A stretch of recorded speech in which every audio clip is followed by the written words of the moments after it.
Hello,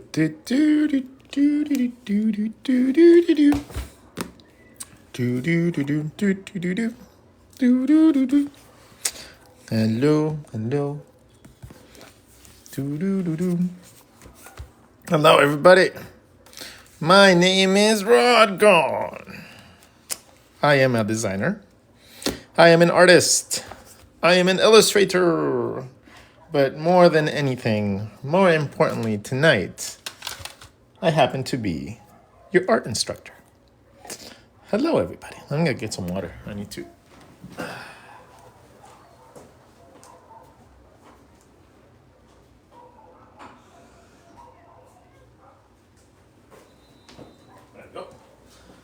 we go. Hi. How are you guys? Mr. Insomniac, do you ever sleep, my dude? Do you ever have a rest? I appreciate you. It's not a complaint. It is an admiration of your dedication to being here all the time, but geez, complaint.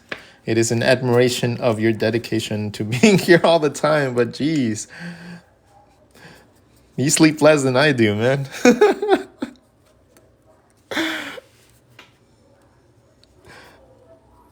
That's awesome, though. How are you guys doing tonight?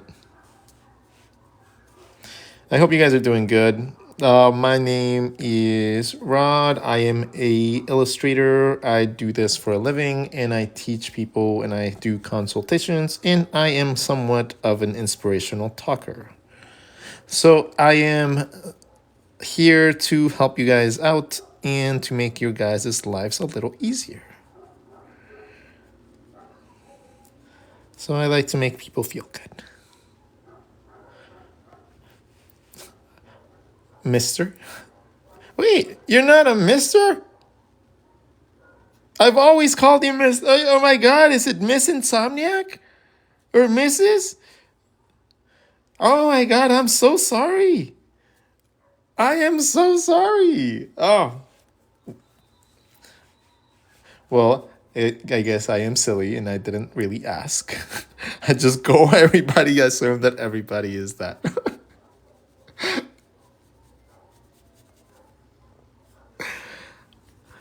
Oh, well, good to know. Thank you for being thank you for being awesome and supportive, even though I'm dumb.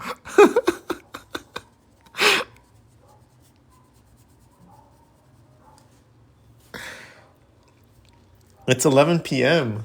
It is. For you, it's 11. For me, it's 8. It's a Thursday. You know, it's been a long day for me. So this is my wind down time. This is what I do for fun, and this is what I do for work. It's kind of cool, huh? Like when that actually ties in together. That's kind of cool. I think we all thought that you, since you always say Mr. Insomniac. Oh no. So now is it Mrs. Insomniac or Miss Insomniac? Now I want to make sure that I'm saying this the right way, or should I just call you Insomniac? How would you like? Damn. I feel bad.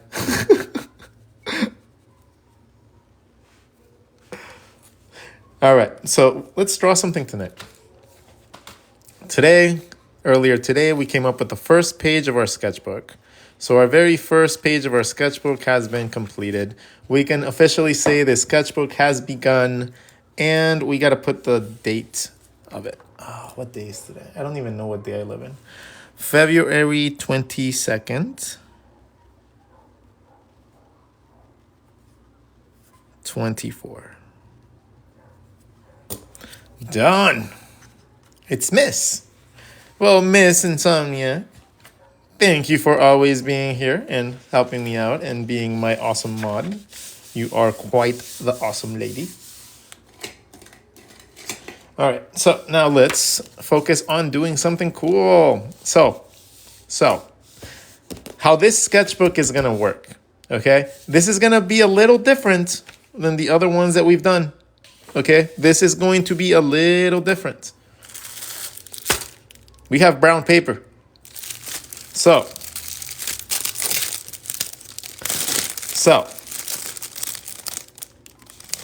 what we're gonna do is sometimes we're gonna put brown paper instead of the white. And sometimes we're gonna be splitting it in half, and we're gonna be doing half and halves. So we would fold it. It's origami paper, it should fold easy. And then we put it on the side.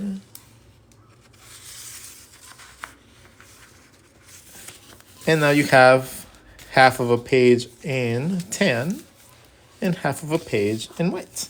And that is how we're gonna begin our sketchbook tonight. I'm gonna put a little bit of tape just so that it stays where it's supposed to. I am not taking any requests for any lives, so please do not request them. I will not answer them.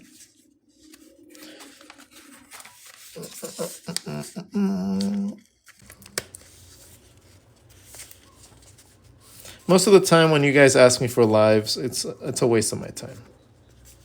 Not because you guys are a waste of my time, it's because people just want to do it to get attention. And that gets really annoying really quick.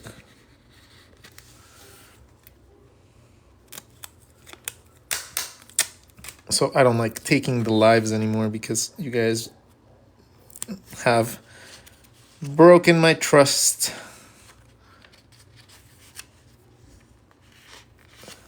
All right, there you go. Cool. Now we have half white, half tan. That's super cool. And that one page gives it for 2 pages. So that's awesome.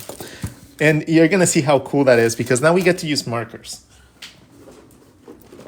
Bam. Now I get to use all my alcohol markers that I never get to use. All this shit. Give it to me. Give me all those colors. I never get to use color. So now we're going to use one side for studies and one side for colors. So we're going to do, the whole sketchbook is going to be split into 2. We're going to do studies on one side, and we're going to put implementation over here. So we're going to draw something with it. So we're going to application.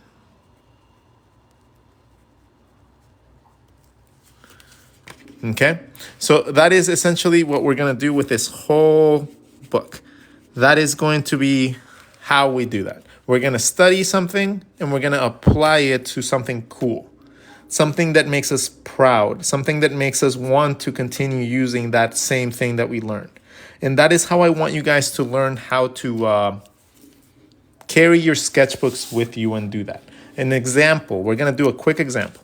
So let's zoom in. Let's do a study of, let's say, a face. A lot of the things that we're going to study is going to be based on all the lessons that I've taught you guys in the past.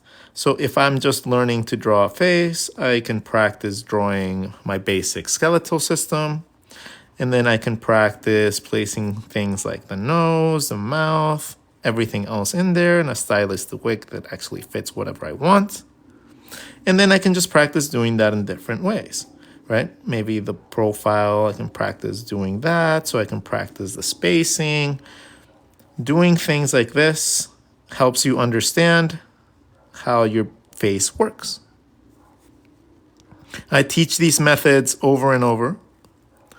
So if you guys want to learn how to draw like this, there's countless videos online right now that I teach, me personally, not courses, not things that charge, not things that cost money.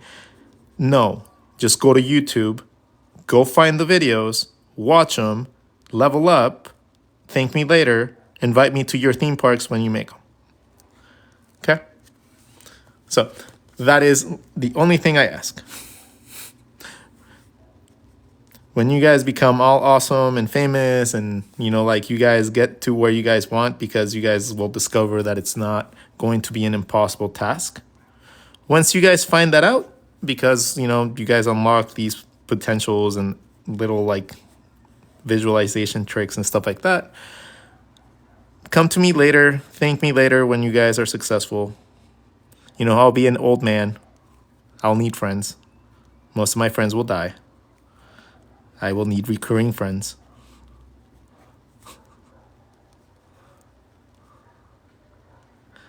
Plus, all my students will be all like cool and awesome and have their own comics and stories and stuff like that. And it's going to be so cool. And it's going to be so cool to be an old man that taught so many people how to do creative things. It's going to be so lovely to like just go through the remainder of my life, just like knowing that people are creating beautiful things with the knowledge that you gave them. Like it doesn't really, nothing really beats that. Nothing really beats knowing that. Like, honestly, it's just, that's the best thing about teaching. And I think that's why a lot of people gravitate towards the field of teaching too. It's because it's kind of addicting. Knowing that like you're providing things or making it easier for people.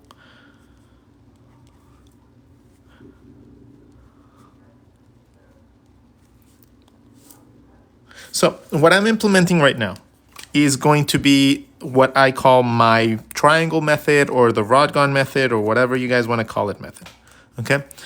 It's the implementation of learning how a line and a triangle can give you all the features that you need. A line gives you the top and the bottom of your head. If you draw a teardrop coming down, you end up with your mouth space. If you draw lines going up from your triangle, you can cap it wherever you want your eye to be. This is your eyebrow, and this is your cheekbone. By drawing a circle from here to the top of my shape, I have myself the rest of my skull. Connecting here to the edges is a lot easier to do than the other ways that I've learned how to draw a mouth. And then when you start implementing more anatomy to it, you can start adding elements of musculature, details, and even any stylization that you feel like drawing. So that is something that you can practice with a simple line and a triangle. Changing the different sizes of these will give you different stylizations, different facial expressions, different anatomy for different character designs with different facial mappings, different face sizes.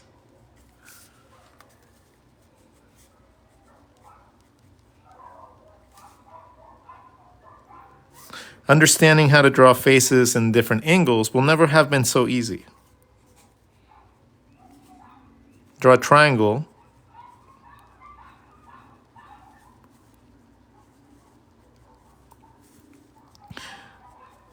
Things just become a little easier once you stop thinking about them as super complex.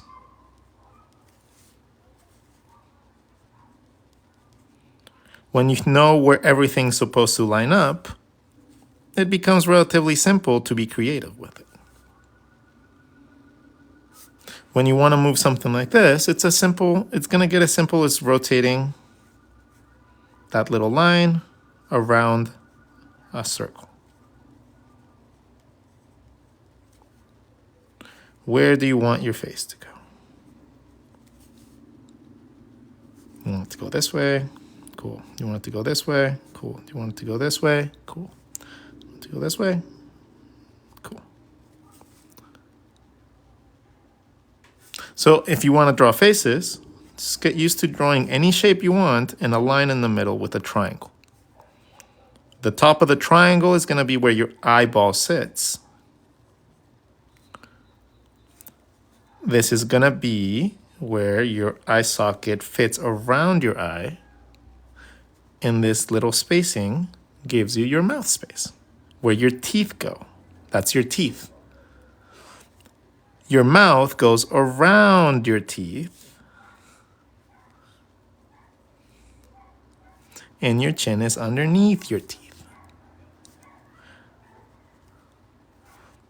Your nose comes out of that triangle and back into that triangle. And then the side gets determined by a circle. And if you want it to be a different style, just make that circle bigger. If you don't want it to be the cartoony style that I draw, just make it bigger and change the proportions so that you have that spacing that you want for a more realistic one, you know?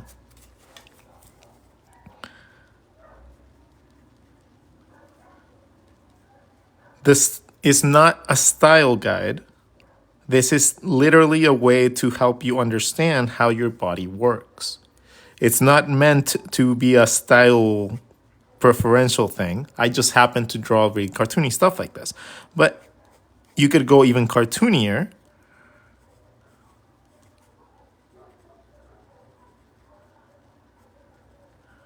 Very easy.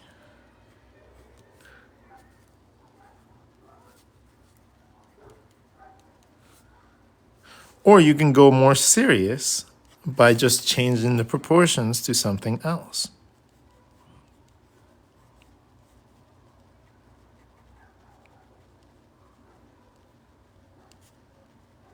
So this is not a style-based way of learning. This is literally just teaching you how to actually manipulate your body shapes so that you can actually draw them in the way that you feel like. Not telling you like, oh, you have to draw this with 8 heads tall, and you have to do this with like blah blah blah blah blah blah blah. No, fuck that.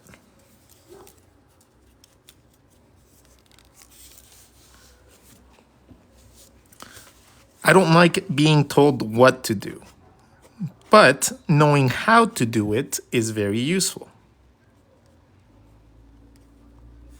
Being able to learn the limitations of your body parts can help you understand why some people draw certain things the certain way they do.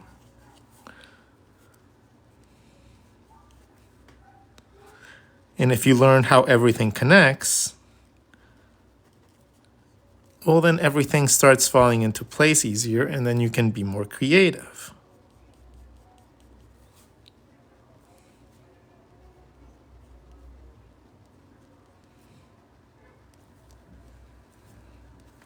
So if you just draw like me for like a year, you'd be probably able to get into any studio you want. I should probably offer that as a like a thing. Like an in-house like apprentice or something. That'd be pretty interesting. Like a summer program or something like that where somebody just mirrors me for like the summer, and I'd provide like room and board, and they can just help me and assist me, and then just they get fed. They get art. That'd be a good one. Take your money. It would have to be like I have to fix like my living situation first here. Once I'm able to actually like outfit my extra room, then I can actually do that, and then I can actually just set up a little mini like studio office for somebody else, and then they can just come in and be resident artists or something. Room and board is expensive. No, I wouldn't really charge much at all. I own my place, like I own my home, so it's not like I'm paying rent. It would just be more like a matter of just putting a price tag so people think it's a serious thing, more so than just doing it just because I want to make money. So it's never about the money. It's never about making money to me.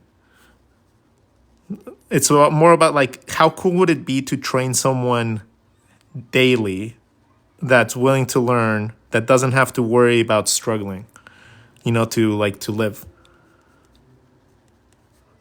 If somebody can literally just focus on actual act of learning from me instead of focusing on surviving and also learning, that I think that would be incredibly cool to actually do at least once in my life. So that'd be really like dope to have like a person that's literally just learning directly from me, like all the time. How often do I reference my old sketchbooks? You guys are going to laugh, but I very rarely even open my old sketchbooks. I very rarely, like, unless I'm doing like some sort of sketchbook tour, I normally don't open my sketchbooks.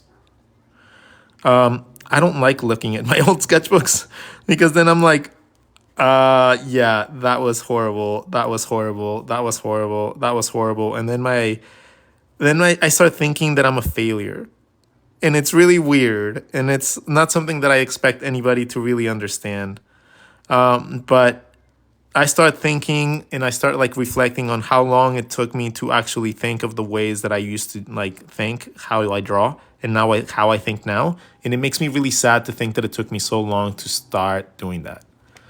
Because it took me 15 years to be able to understand volume.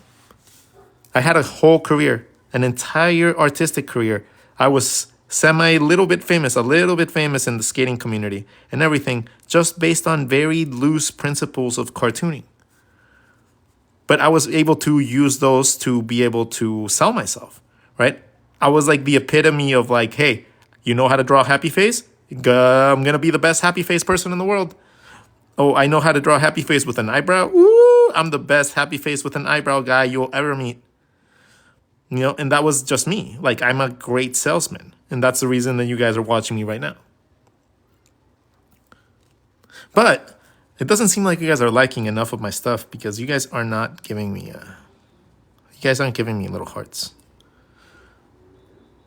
It doesn't seem like you guys like what I do. So it's okay. I guess we can stop. We can stop doing things. I don't think people want to feed Rod's ego. It's okay. Even though this machine runs off ego boost and props. Literally, that's all this machine runs off. So if you guys want to see more of this, you guys need to pay the toll to see more.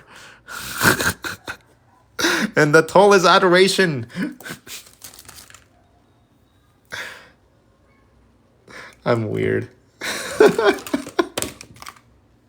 I'm yelling at my phone. My neighbors probably think I'm fucking psycho. I love it. Color? Let's see, color. Ooh, we get to add some color. We add some color to add some color. And not highlighters. Ooh. See, the reason that I like using color is because it's really fucking cool. And the reason that I like using ballpoint pen is because it works really well with colored markers.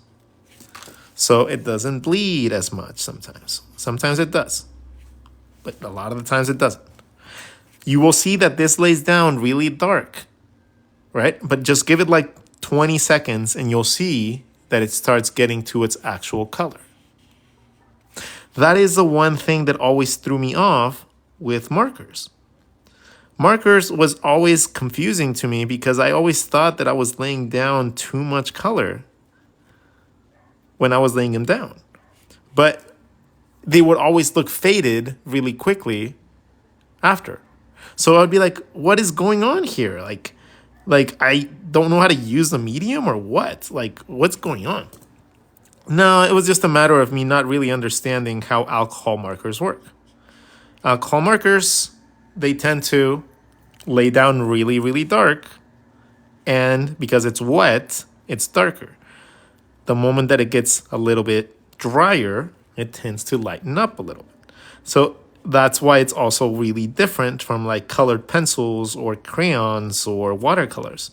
Because it's not the end result, is not necessarily what you're laying down.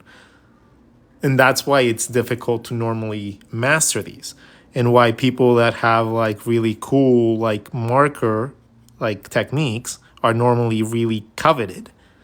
You know, people like, I know like Ross Draws, I think draws with a lot of Copics, and a bunch of people in like Pinterest, and you know, they have just Copic and alcohol marker skills.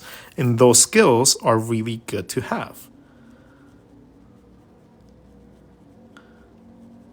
Because it's like being really good with ballpoint pen like I am. right? It's a certain particular skill that is not necessarily given to everybody. It's normally given to people that actually take a long time to practice what they're doing.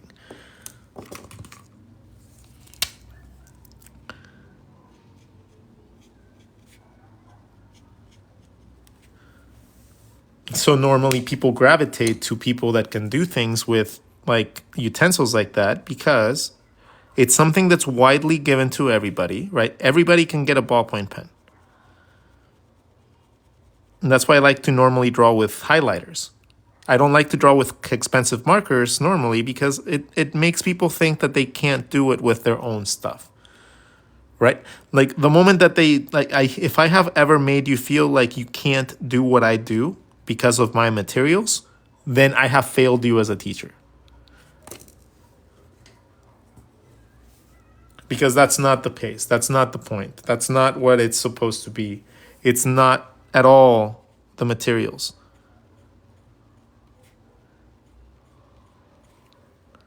Knowing how to use the materials is one thing. But thinking that that's where your skill comes from, well, that's wrong. That's not the right way of thinking.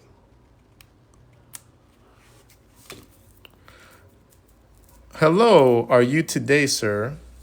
How am I today? I'm doing fantastic.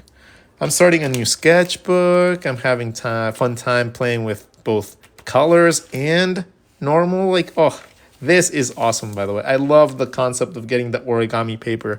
That was just like a great idea.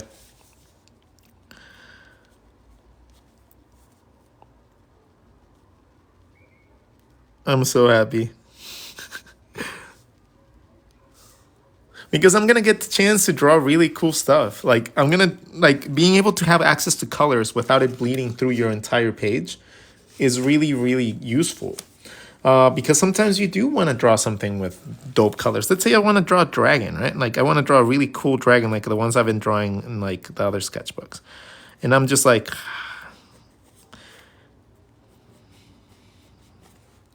and I just want to draw like a really dope thing like this. Normally, it's really hard to get some of the colors that you want to get with just a highlighter or just a single watercolor brush. But if I have access to all my colors, I have the ability to have a lot more fun. Oh, that looks like a dinosaur. And let's see. All the detail first. Then we're going to establish where the eyes would be. So if this is the nose, that means that this is the flat part of the actual nose. I don't know where the eye is yet, but by following my nose structure, I know that my nose canal would be right there, which means that my eye socket for this skeletal structure would be right there. And this is just following the same thing that we did for the human. The triangle into the sides, right? But I'm just changing the shape of it a little bit to be able to get that triangle that goes out into my eye socket. That's a little bit different. That's it. That's the only difference. So being able to know that led me to this. To my cheekbones, into my eye socket, into my bridge for my eyebrow, into a sunken in eye,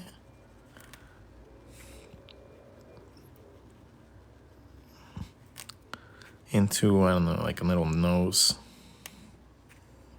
little thingy. Add some texture, some spikies,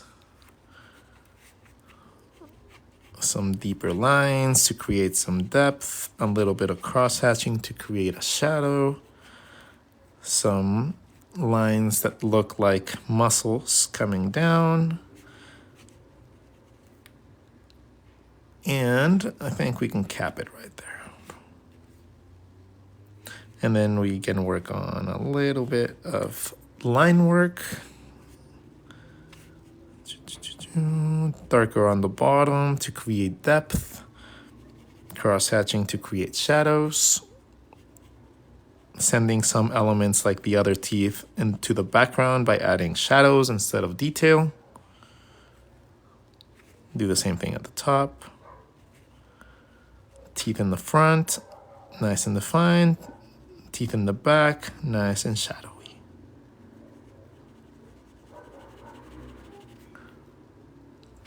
Maybe add some saliva and stuff like that. That'd be cute. The tongue tends to have little bumps, so I'm just gonna add little bumps.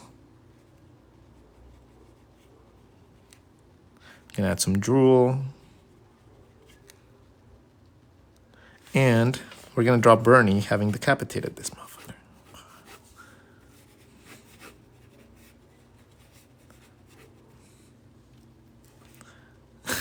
But let's finish coloring him in and stuff like that first. So let's go with pale blue. Let's start with a pale blue. We'll do the outside ridge as a pale blue. The colors are going to look a little different on the tan paper than they would on a white paper. You have to account for the yellow tainting that you would get. But I have a feeling that if we layer it up enough, it's going to look very much so the color we need. Okay, so we have that. Do this side as well. Okay, so we have the first level of detail. Then we go in and we grab like a pink. And let's go in and do the tongue.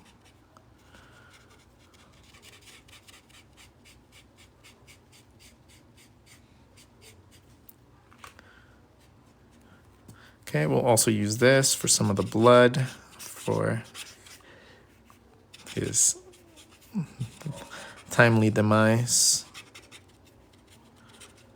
We'll add some splatters here and there to make it look like it's really gruesome. Add some motion lines to make it look like the blood is flowing from something. We haven't decided how he killed him, but we always kill him with a blade or something, so something like that would give a nice little flow. The bottom of the tongue would coat the bottom of the actual mouth. And I'm gonna add a little tint of this color inside just to give a differentiation between parts like the nose canal and stuff like that. Just adding a little bit of an extra color. It doesn't have to be the pink, it could be any other color, but I like to give it like a little bit of tints of like the same similar colors, and I like working with similar colors within my scene anyways. In this case, I would probably use this pink to draw any details for the muzzle, maybe the side of the face, and maybe a slight shadow that would hit underneath the jaw. Cool. That being done, we wait for this to dry. We blow on it, do whatever we need. Blah, blah, blah. Rub it. I don't know how alcohol works. I don't know how long it normally takes, but I know that it layers really nicely. So I'm going to grab another blue of some sorts, and I'm going to start adding little cross hatches inside of the actual blue. Go into the parts where I think there would be a little bit of a shadow. Just add a little bit of tint there, just so it adds a little bit of depth to it. By doing this and adding little splotches, you can add yourself little textures like dino skin or anything that has some sort of roughness to it that's organic. It's very easy to do with that. You can do that with a little bit on the other side too, just little tiny details. Saliva and stuff like that. A little bit underneath the tongue. We're gonna do a little bit of shadows inside the mouth. We're gonna add this a lot more deep with color, with like black, once we get into the final details of the inking. Because we haven't finished the inking. The inking is literally in 2 steps. It's the sketch, and then you go in and do details. So you gotta take your inking in 2 different stages. So now we have that. We can grab a deeper blue and start playing with even deeper little details like any warts, any cracks, any other details that we want within the structure. Maybe we want to use pointillism a little bit to be able to define an area of a cluster of detail, like the little stripes on the actual design or something. Like if you had like little stripies on the character or texture on the skin at this point, that's when you would add it. Okay, and see, that just adds much more depth to our character. And at the end, we can also use elements of color theory. In this case, I think a yellow, bright yellow would probably be the best. Would be the best choice for the eye.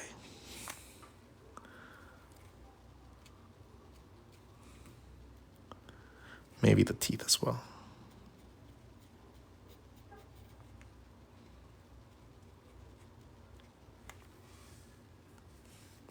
Making it a little bit grimier, a little bit more. Let's see. It's the beauty of having all these color sets that have like so much stuff to them. Let me see what that looks like. Yeah, that's fine. I'm gonna add a little bit of color outside of the colored parts so that he can actually stand out a little bit more. Having a color like an orange next to a blue is going to make that blue look a lot more blue.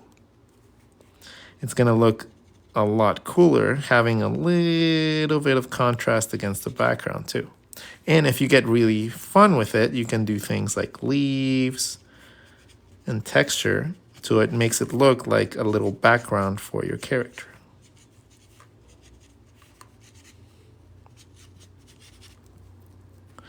So you start telling more of a story by simply just adding contrast to your design.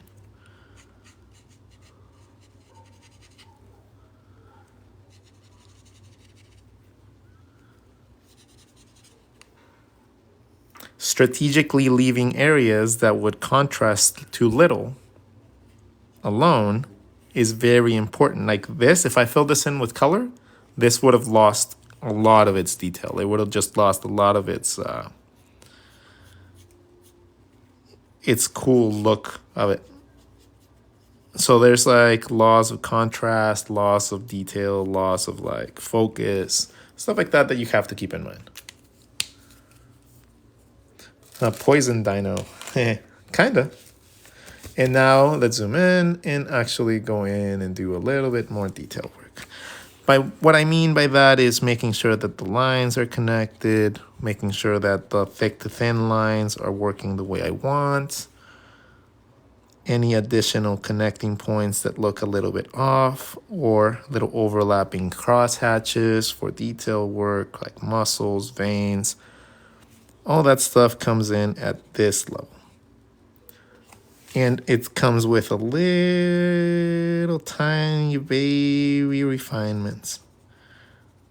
Baby little minuscule ones that just make the design pop. And this is normally why they pay inkers a ridiculous amount of money. Because they can take something like a simple sketch, like that little dinosaur, and they can make it into a lovely little piece of artwork that will help sell whatever merchandise or comics that you guys are trying to get out of the floor.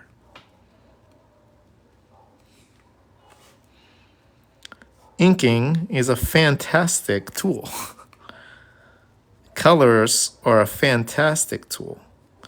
But if you don't know the foundations before you go into these two concepts, if you don't know your perspective, your anatomy, your contrast theories, if you don't know that, you're going in there blind. You're going to just add color, and it's not necessarily just like at one point it stops being just a thing that you do for enjoyment, and you have to learn things to be able to make it into a career.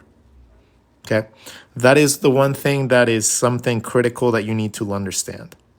If you want to make it a career, you need to understand that it stops being so fun and you need to take it a little bit more serious. You need to be able to detect where you are making mistakes. You need to be able to adjust to do things better on your own without critique from other people, without anyone giving you guidance. At one point, you're going to have to do that on your own and learn how to do that more often on your own. Because that's just the nature of the industry. People that succeed tend to be able to learn how to learn. Learning how to learn is not the easiest thing in the world. Because it comes with a lot of self-criticism, a lot of self-critique, a lot of self-doubt, and not giving up when you get those doubts.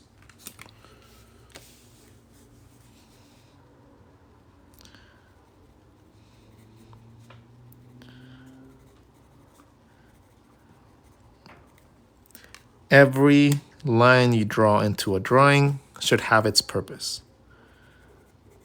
Even sketchy lines. Everything has a purpose.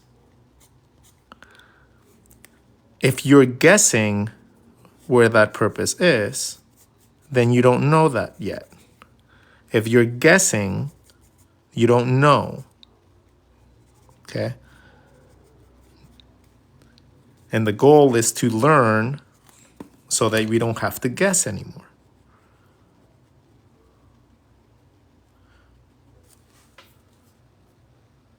Cool. I hate that AI will replace all this. No, it won't. No, it won't. See, if you think that AI is going to replace you, you're not confident enough in your art skills to say that you are probably a professional. Look, a robot can try to replicate what's in my brain. Can try. I feel sorry for any robot that tries to go in there, but no one's ever going to really be able to replace the creativity that comes from a human being. Because you still need to feed information into AI systems. So you still need to have an imaginative person there controlling it to be able to make sense of it. If you are scared, then you should learn to be one of those controllers so that you don't feel so intimidated by that.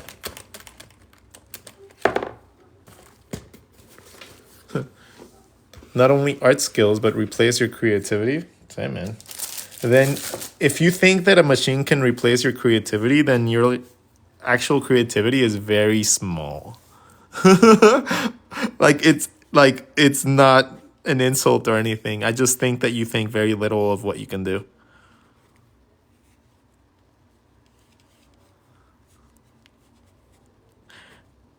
And I think that has to do with some self-confidence issues. If that's how you believe.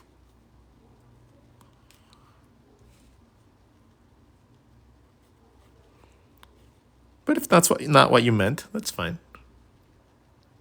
Pay attention. You pay attention. I'm drawing.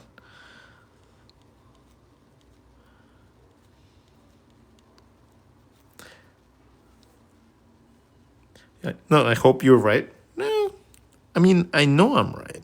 It's not a hope thing.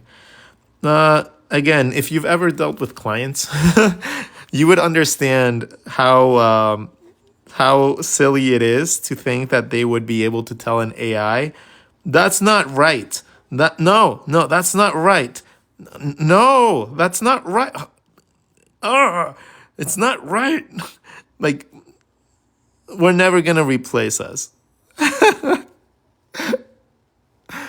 You can draw, but you're not reading. Shut up, dude. I'm just gonna block you. I don't care. You're annoying me. I'm not my mods. My mods mute you.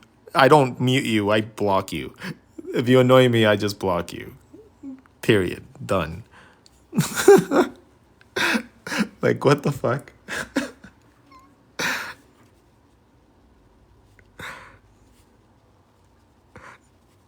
People are silly.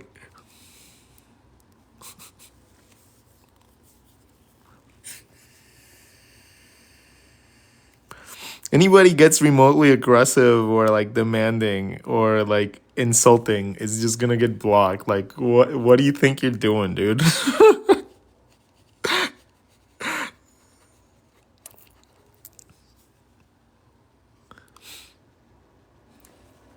You're from the you're from the Philippines? That's kind of cool. I want to visit one day.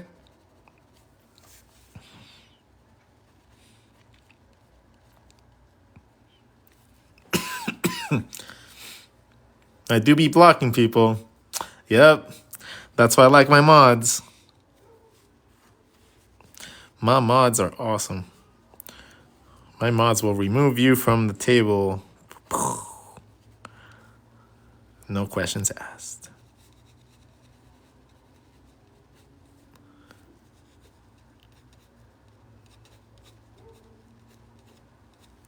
Yeah.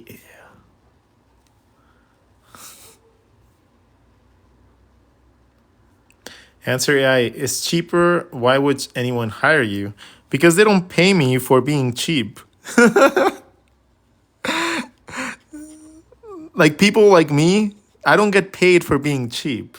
I get paid for what I bring to the table. I get paid for the way that I communicate things, the way that I like create things, the way that I build them, the way that I set them up for people to be able to do production work, the way that I have experience with how people have issues and I don't know, problems within the industry, so I can modify whatever is needed to be able to accommodate that. I can troubleshoot everything and anything that I have to do for any of my clients with anything that I provide. That's something AI can't do. That's something only you can do.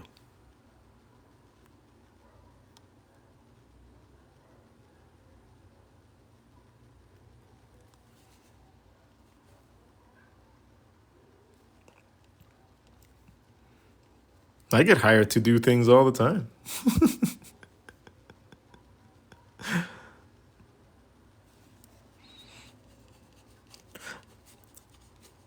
I love how people think that things are so out of the realm of what they can imagine that they really do think that it's people talking like fake. It's so funny. Like it's just hilarious to me how that happens in pretty much every industry. When somebody can't imagine themselves doing what you've done, that's when the negativity comes.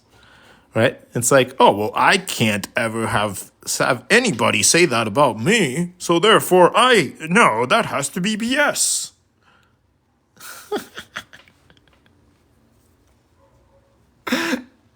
You are a silly dude or dudette.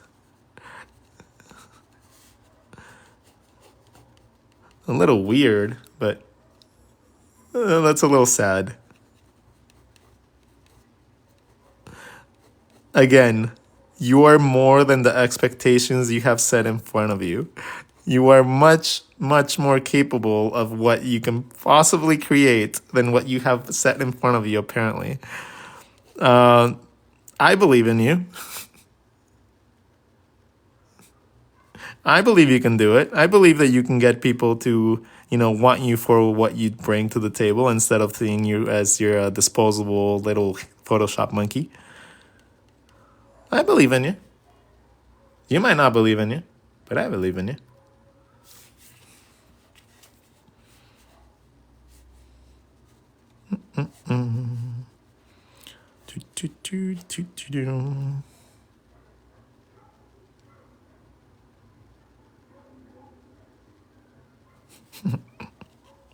You guys are silly.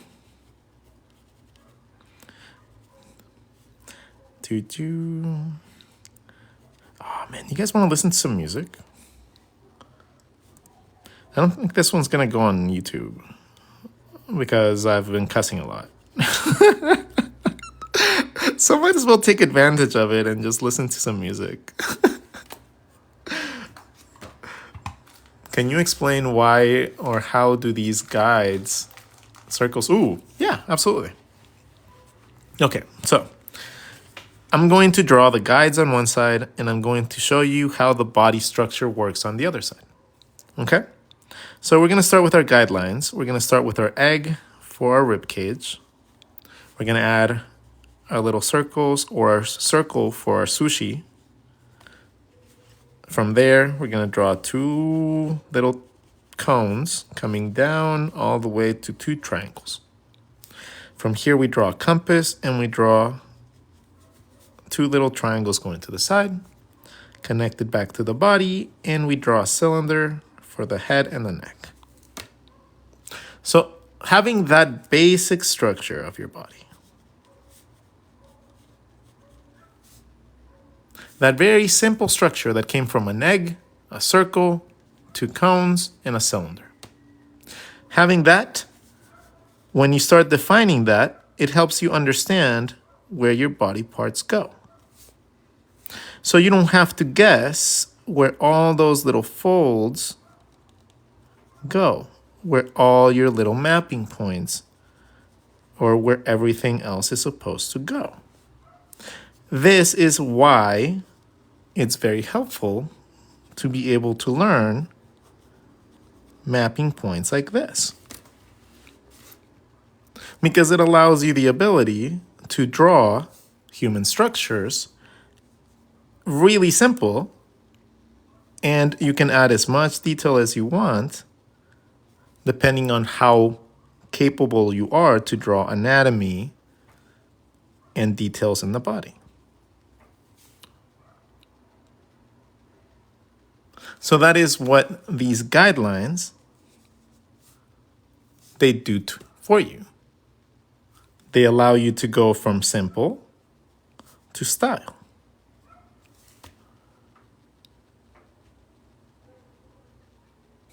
AI will be the best teacher. Maybe. Maybe. You know how hard it is to teach? Do you know how hard it is to teach a concept like drawing to people? This is incredibly difficult. I don't care what guide, like what AI guide gives you, if they don't teach you visually how to do it, and you don't see someone else do it very simply, you're always going to think that everything you do is incredibly complex and difficult, right? When you see someone be able to do the thing that takes you an hour in 5 minutes,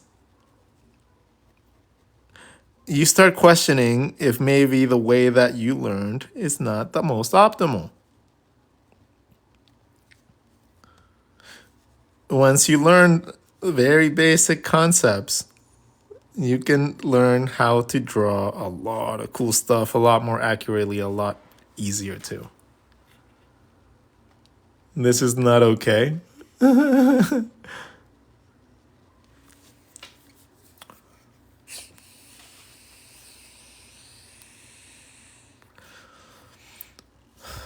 Yeah, thank you. I like to think that I'm good at what I do.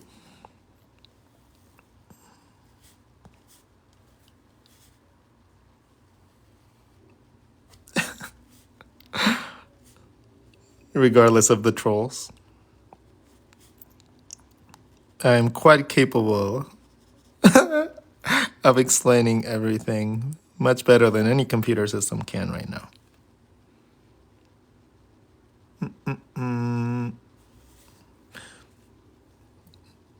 Computers replace millions of jobs every day. It happens every day. We survive. Humans are like cockroaches. We are a very crafty species.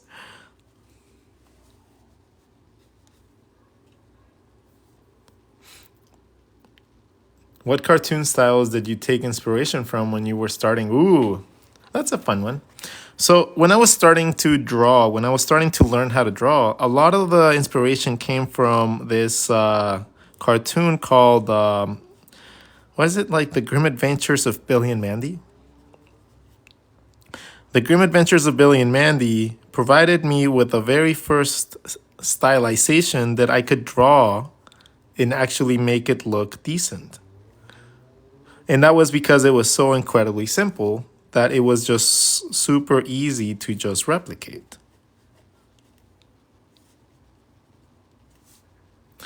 It gave me a semblance of pride because I was able to use this for like little animation projects and stuff like that. So this, the very first style that I learned to draw was in this like Cartoon Network style. And it's not something that I was really happy with later on, mostly because it got me really stuck on drawing this little shape for the face and drawing that little bump. Like, it took me a long time to realize that that little bump is just supposed to be your cheekbone. So the bump isn't necessarily up here. Your bump normally is used for your cheekbone, but in cartoons, it's used for your mouth because it gives you a bigger range to be able to open it and close it without having to change the shape of the actual body. But in a real situation, that little bump happens where the eye happens to break into the eye, where the eye and the cheekbone break from each other. So you have your eyes, your eyebrow that rotates around, and then you have your cheekbone. And that is where that little bump happens.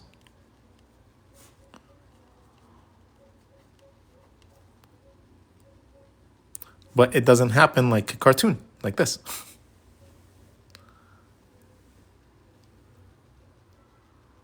No one is asking you to buy art. Make it yourself with AI then. Who is this Deep Pockets guy? Just block him. If he's annoying, just block him. I don't know, man. If people are being disruptive to the class, I don't want you in here. So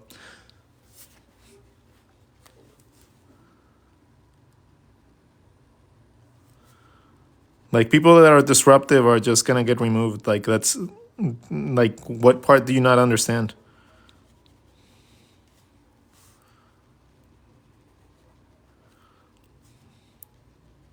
And then you don't get to learn ever again. You don't get to learn from me ever again. And I know that's not a threat, really, until you realize how much you can actually learn.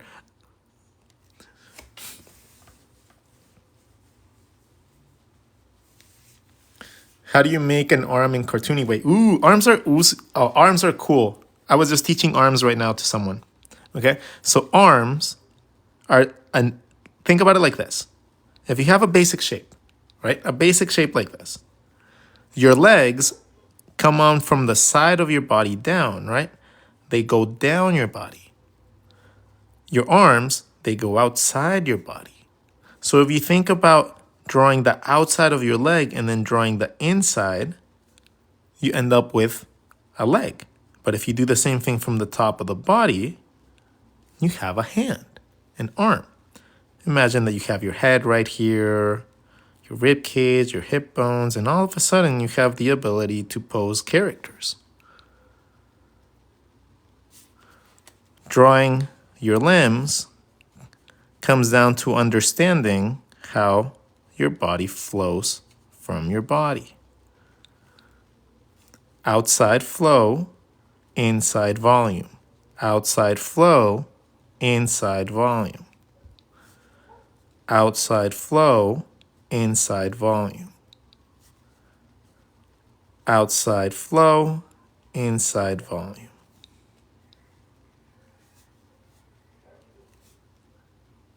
If you learn that, you are literally going to be able to draw most poses. Circle, outside flow, inside volume. Outside flow, inside volume. For the arms, if the arms are going to go to the side or down or this way, you draw the outside line, inside, boom. If it bends, you draw the outside of the first part, into the outside of the second part, and then you overlap them.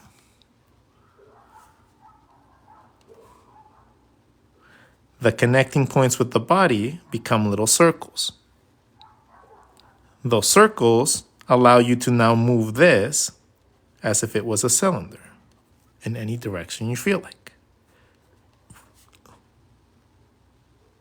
Congratulations. You have leveled up. You are now able to take a simple shape and draw flow lines down for the leg. So outside lines. Imagine you're drawing a stick figure. Imagine it's a stick figure, right? A stick figure, straight up stick figure. And then you add the leg volume inside. Just do that.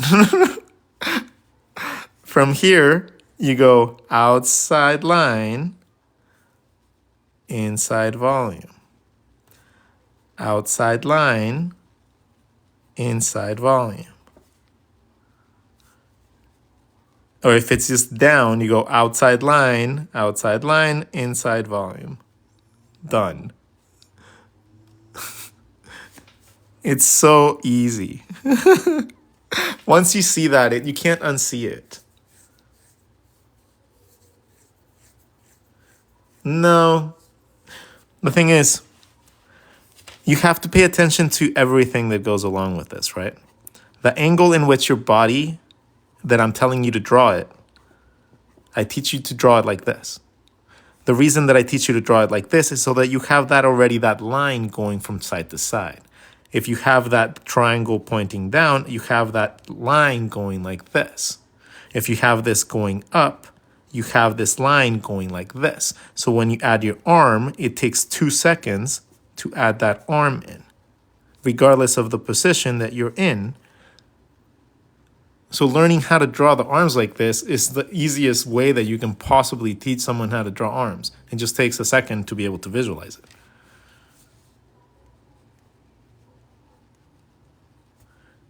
Line, line, volume inside, outside line, volume inside.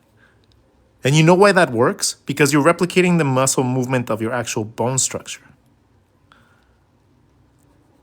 Your bone structure goes from your shoulder down to your elbow, down, up, and 2 sections of bones into your wrist, into your hands. Something like that. Right? So what you do is you draw this bone as the outside volume into your bicep inside. And then you draw this bone, and then you draw your volume for your thing inside. So that's why it works.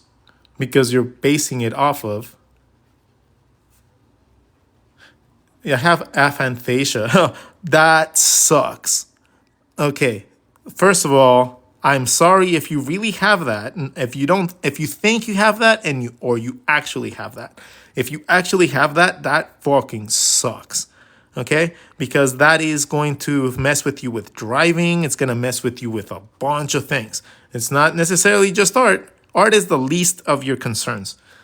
If you have that and you actually have that, it's going to suck.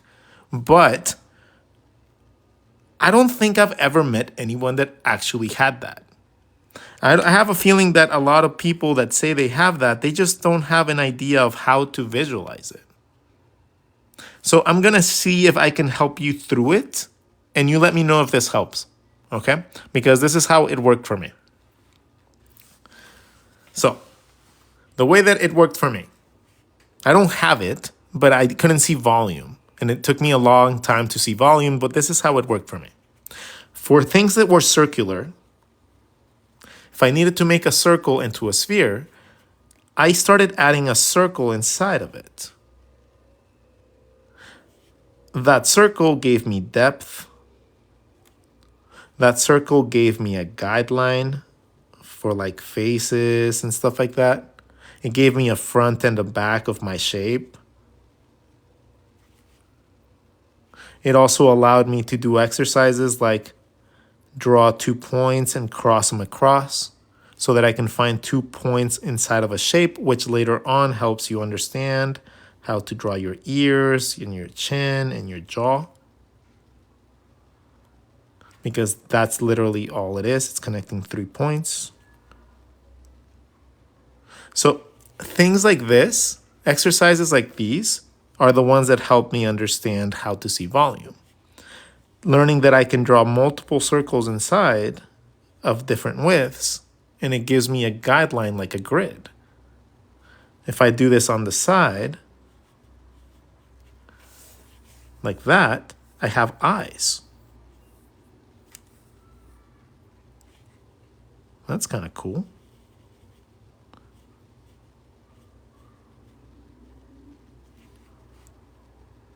That's kind of neat, isn't it?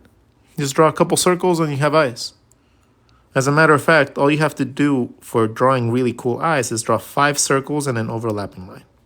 You draw 1 circle, 2 circles, 3 circles, 4 circles, 5 circles, and an overlapping line.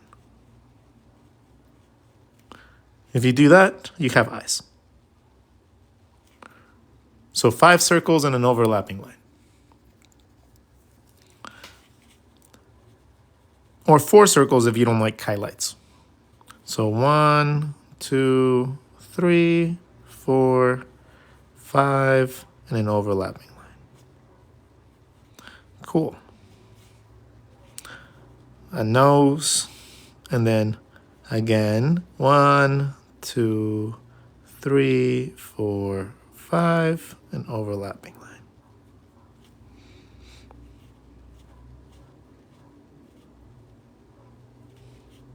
Cool. Now you guys know how to draw eyes.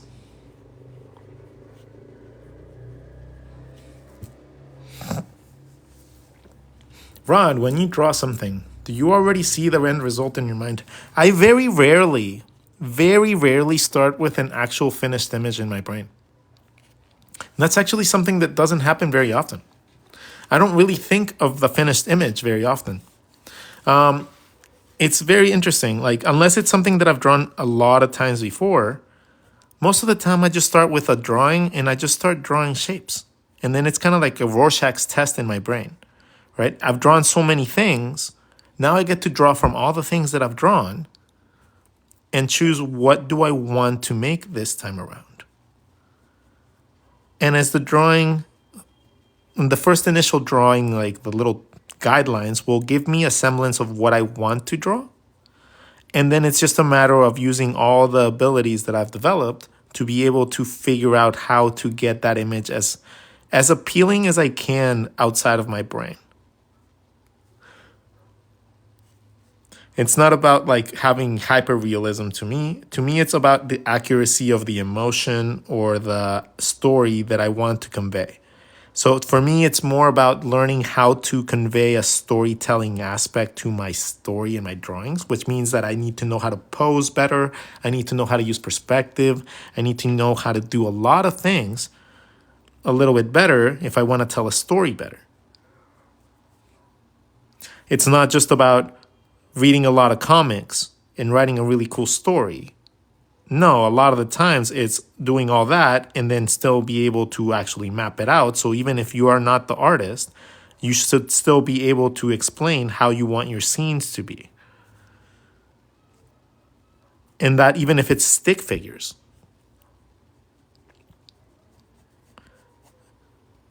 For example, the ears for here, the ears for this little guy is kind of the same thing as with the legs. It's flow lines, right?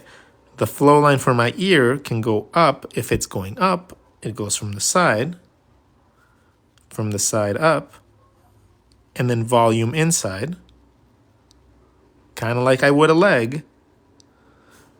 If it's going down, it goes down, and then inside volume.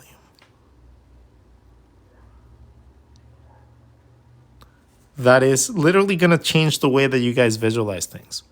Like just those little tiny elements that I've taught you today means that you have the possibility to draw any legs or volume from a simple circle. So little bodies for like characters like these become really easy. They float down, they float to the side. And that's literally it. And then shift it a little bit so that it doesn't look so like parallel. Overlap a couple things. And now you have yourself a cool little chibi pose with your little animal characters and shit. Like, it's gonna take you no time at all to master this.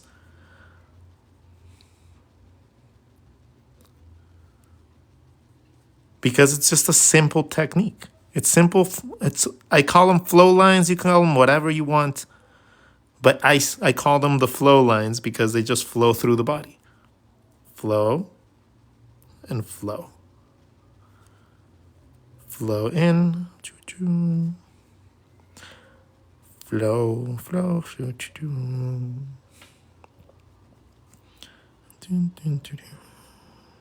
Or big buff arms.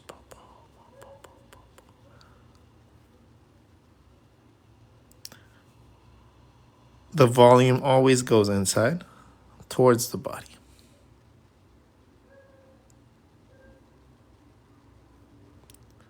Bernie the Hunter of... Bernie the Dragon Hunter. I mean, we had BDSM, the name of it. So it says Bernie the Dragon Slaying Bunny or Mage. So what was the other one? Bernie the Dragon Hunter? Bernie Dragon Hunter. BDH. Oh, that kind of looks cool too. Bernie Dragon Hunter. Bernie the Dragon Hunter. We got to come up with a theme song for him. Anybody do music? If anybody does music, we can totally make like a little animatic for him. If somebody wants to make a beat for him, that'd be so dope. Do you use references? I used to. No, I still do whenever I need to do an actual finished project. If I ever need to do like a finished project for a client, I will use references. I will sit down and make like a vision board, and I'll sit down and actually like put down like a bunch of thumbnails and stuff like that until I get like a really solid idea. Now, I don't always draw the same way that you guys see me draw here. How you guys see me draw here is literally just me explaining every single thought and process in my brain, and then trying to draw every single guide that will help you guys understand how to get from point A to point B. I don't need these guides anymore. I don't see these guides anymore. I don't need them anymore. Whenever I'm drawing, I don't think of these. I just draw the end result because my brain has already established those guidelines, and that's going to happen to you too. You're going to be able to draw without seeing them. You're just going to be like, okay, the nose has a triangle right here. This is going to take me up to my eyebrow. This leads down to my middle of my eye. So I know that this line down is going to lead to my cheekbone coming up, and the middle of that conversion is going to be where my eye goes. From there, my cheekbone's going to come out, and it's going to come out to that initial triangle that I had. So it ends up being like a little circle that turns into a butterfly.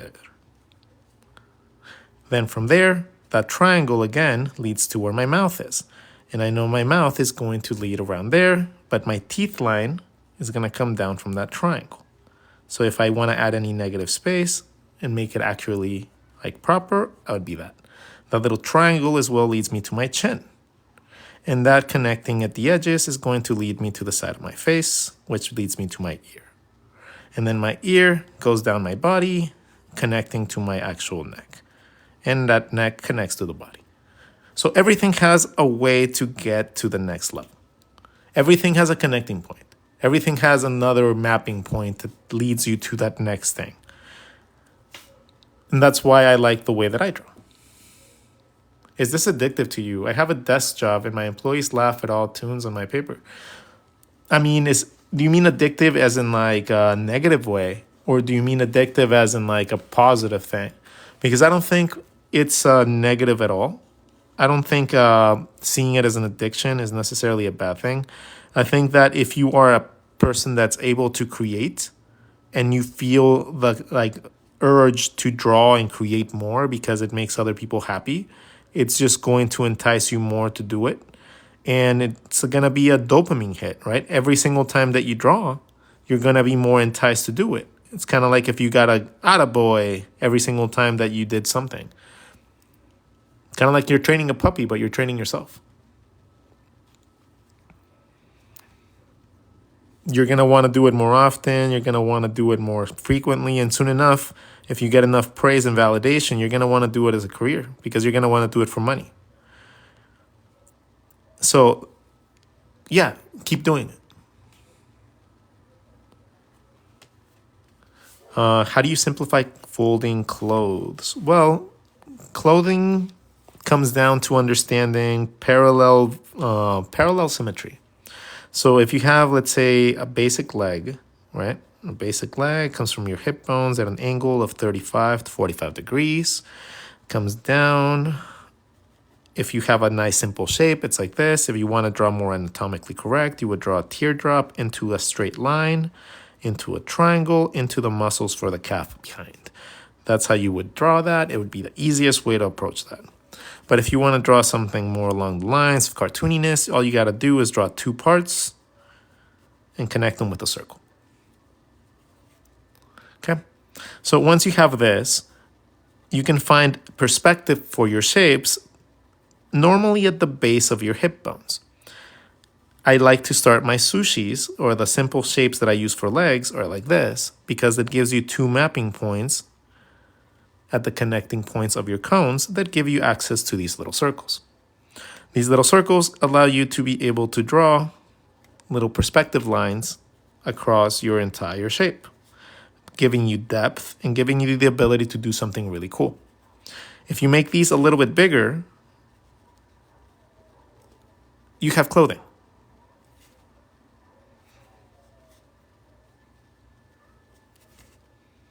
That's pretty cool, huh?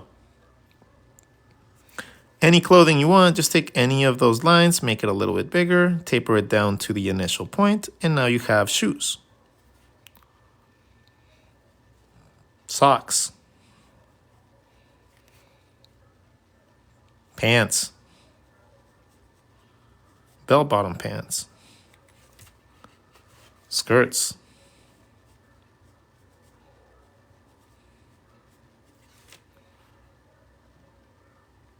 So the reason that I don't normally spend hours and hours talking about clothing is because clothing actually makes the body easier to draw. When you're drawing clothing and you have to draw people in public, like clothing is made that makes drawing people incredibly simple because it's just blocks at that point. It literally just becomes blocks. And you can use those blocks to be able to just kind of gesturize like detail and stuff. So eventually you're going to get good at drawing things like this too.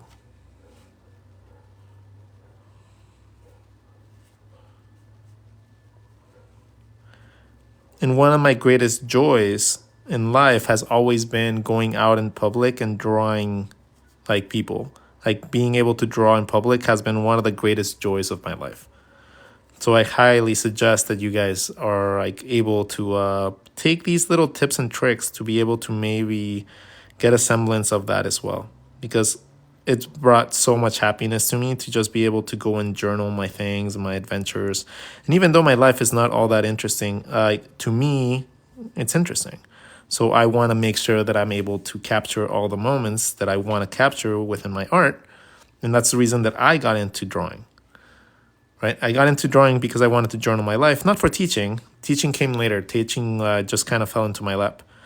But it was, I mostly got into it so that I could go and do fun things and be able to capture those moments regardless of what the moment was.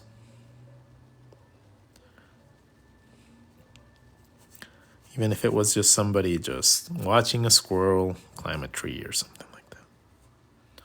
Having the ability to do that quickly is very important to me. I'm not going to say needed, but it's very important to me. And to me, having importance means that I'm going to take more time to learn to do that. And most of my career has been spent learning how to do this.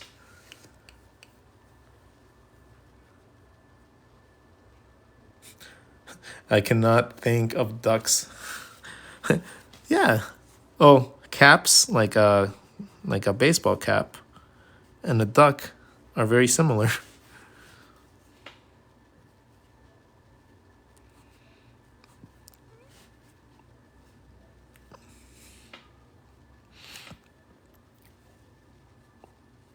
Because it curves around. For a duck, add a little triangle, add facial features, and add a little bit of a putch. And then the triangle right here also allows you to open up your mouth to be able to get your ducky to say things.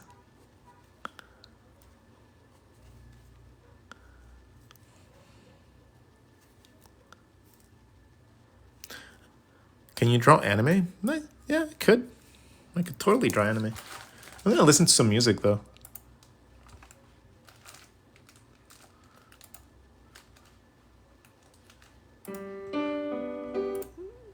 Like, this is all my chill time. This is what I do for fun. This is what I do for my own relax. I'm inviting you to attend So normally at night, my streams are not necessarily meant for you guys. They're meant for me to study my own stuff. But I like to have you guys here anyways because it's fun. It's fun to ask, like, randomly have people to answer questions to and stuff. But I don't do that all the time. Let's see.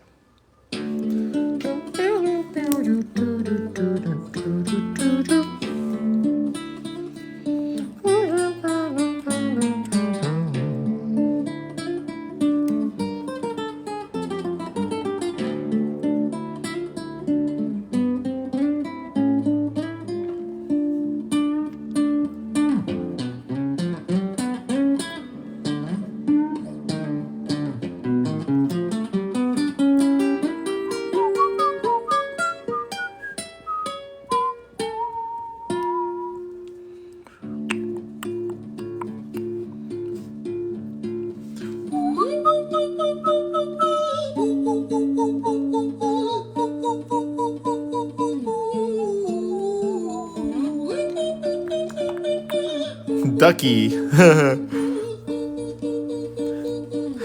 wait, hold on. Why would he want him to stop killing dragons? Like, I'll be more than happy to draw Ducky.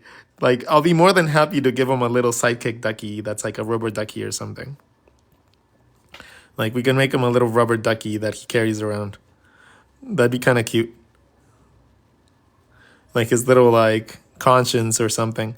But you got to give me a good reason why he would want him to stop hunting dragons. The whole story is not meant to be like a heartwarming, like, like, ooh, like they make friends with a dragon. No. This is meant to be like a gruesome Happy Tree Friends meets Berserk with a cute character type of thing. So it's that's not the vibe that I want for it. I want it to be like this really gruesome thing. When did you really start practicing art every day? The moment that I chose to make it into a career. The moment that I chose to make it into my career instead of a hobby, I realized that I needed to do that every single day in order to be able to get to where I needed. And I know that it was a long-term plan. It wasn't a short-term plan. It was a long-term plan. Like, I knew it was going to take a decade, 2 decades to get there. I knew it. Like, I knew that the journey is going to be long. And I was just hoping, and I'm really hoping, that I'm able to actually get to where I wanted, because then that means that, I accomplished what I needed. And I have. I have accomplished what I set off when I was like 18, 19, because I started late. I didn't start drawing until I was like about then. And then I accomplished every milestone because I worked my ass off to get there. Every milestone I ever set for myself. And the only distraction, the only deterrent that came from it was my other people in my life. The girlfriends that I chose are literally the biggest deterrents to my career. They're the ones that stopped me from growing because I focused on them. So this is going to sound really bad, but I would be farther along and way better off if I had never met them. And not necessarily because of shade or anything. I still am friends with most of my exes. But again, they're my exes. And mostly because of lack of support, lack of, like encouragement, lack of wanting to do the same thing for me that I did for them. So that is literally the reason that most of the situations that never worked out with relationships and stuff. But that's also why I don't trust people. I've learned to not trust people.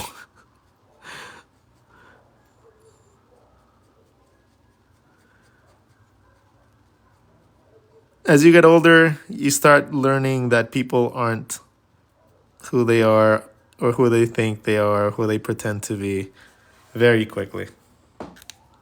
You learn to read through people's bullshit.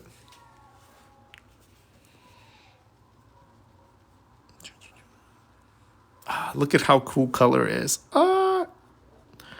Colors. I don't get to play with colors as often. But when I do get a chance to, it's so nice. Because you get to have so much more. It's like an extra level, right? Like, it's not just the story, you're making it look like it's proper. It's making it look proper and then at the same time making it look amazing, like making it even more beautiful. But the thing is, I don't like to teach colors and I don't like to teach color theory and stuff like that until people are okay and actually able to do things like structure. Why do I do that? Why? It's not to gatekeep the information or anything. It's mostly because if you learn how to make something look pretty without it looking proper, it sets you back. It sets you back so much. So much. If you know how to make something look pretty, but you're not capable of understanding why, it's going to fuck with you for so long. For so long.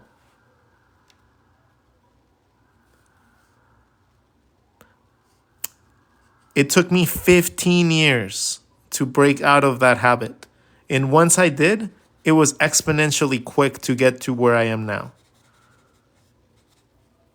Like, it took no time at all to go from not, because I already had so much drawing experience, but I had to unlearn so much stuff. I had to unlearn so much stuff and stop thinking that my teachers actually knew what they were teaching me. Because I'd had so many lessons in my brain that I thought were like so set in stone. They were like, oh, it has to be like that. I got taught like that. I got taught like that. Of course it has to be like that. I got taught like that. And then you come to realize that the way they taught you was garbage. Like, come on, man. Like I came to realize at a lot of points over the last couple of years how important the role of a teacher is in the concept of creativity. Because as a teacher, I can either make you feel like you can create anything in the world, or I can make you feel like you can't do anything. I can also make you feel like you are only able to do things within a certain box, a certain limitation, a certain range. As a teacher, you have a lot of power, a lot of control, and like, it's really, really weird when people use that wrong. RODGON, I'm making my own Pokemon region about China and Mexico. That's so cool. Oh, that's so dope. So you're going to make like Mexican versions of like the Pokemon? So if you make one, can I request one? Can I request a Mexican Ghastly? Can I request a Mexican Ghastly with a big sombrero and a mustache?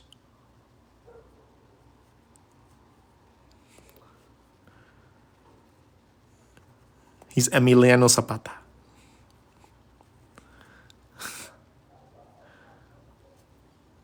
If I can request that, that'd be awesome.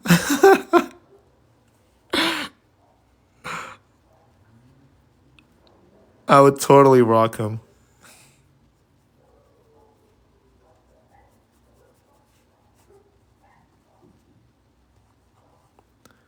El Ghastly.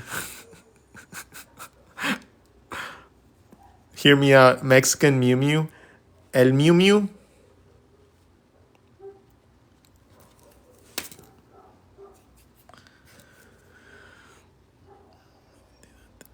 Okay. All right. So let's listen to some music.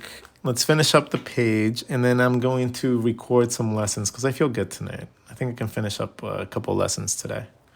The people from 21 Draw are asking for it. And honestly, it's been really tough for me to hammer that down since I came to realize that I don't think I've gotten any royalties from any of the links. You know, like anybody clicking, I don't think I've ever gotten a payout from them. So I have to figure out what that is about, like, because I'm not a person that really like follows up on like money and stuff like that. You know, like, so sometimes people take advantage of that. And since I'm not really like a person that's too like tied up with actually like keeping up with how much people pay me and shit, it's been a couple times, not saying that they're the case, but there's been a couple times where there's people that go years without paying me, and then when I realize that's the case, they're like, "Oh, I'm so sorry. I didn't realize we didn't pay you for a couple years." And I'm like, "Oh, yeah. Yeah, I don't want to do work with you anymore." So, so I have to make sure that that's not the case with them, because if it is, it's going to be a really shitty conversation because they've helped me out a lot. They've like actually like gotten my name out and stuff like that. But if I've never gotten a royalty check from them, from all the links and stuff like that, that's going to be a big issue. And I don't like conflict. So, I don't know. We'll figure it out.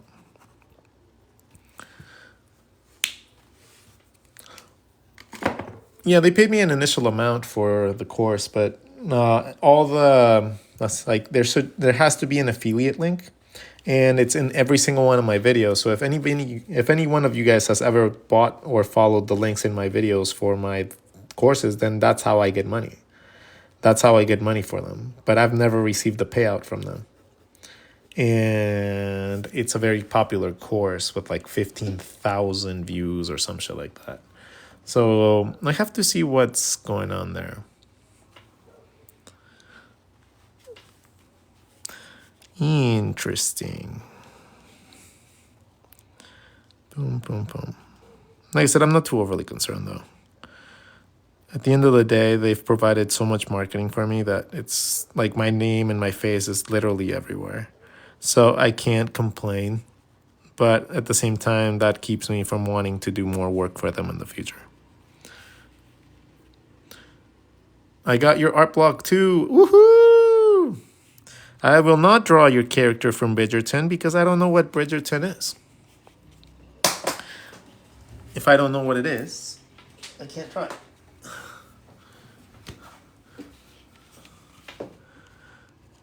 I know it's like the fancy schmancy, like old people, like, I'm from like England and I have big fancy poofy hair. Right? It's like, is it one of those? And then like, I have more money than you. Oh, I have my teacup and I put my pinky up. Oh. I have big poofy side things for my dresses. Oh, you don't have a big poofy thing? Oh.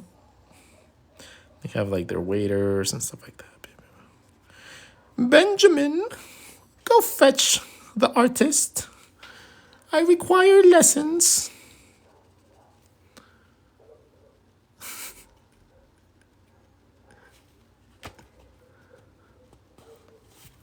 I'm right, huh? I'm not even wrong. Is your pinup book available in a physical book? I've been trying to push it through Amazon as a physical book, but it's not going through. Like it's starting to annoy me. It's really it's been like 5 months. It's been like 5 months since I released it, and I can't push it through like the actual physical book sale because of some like blocking issue with the ISBN.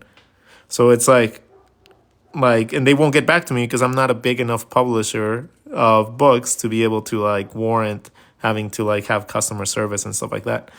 So yeah, unfortunately, like I wish I want to get a copy of it for myself, man. Like it's my favorite book I've ever released. That is the most beautiful book that I have ever released. It's a compilation of every beautiful piece of art that I have ever put together that I'm proud of in the one category that I never thought that I would be able to draw. I never thought that I'd be able to draw competent, nice pinups ever. I thought that was like the most daunting thing in the world for me. I never thought that I'd be able to do it. But now I have a book that's over 100 pages full of just beautiful, beautiful pinups. And you know, I don't toot my own horn much. I don't. If you guys know me and you guys follow me, I don't really toot my own horn much. But that I toot my horn to that. By far. Like that is my gift to the world so far. Until I release my how to draw book, that is the iconic thing in my life that I am happy to say that if I died and that was the only legacy I left behind, that'd be great. And I don't know what a TUFT is in your thing, so stop asking. You're asking for something very specific in your own little like niche that not everybody knows.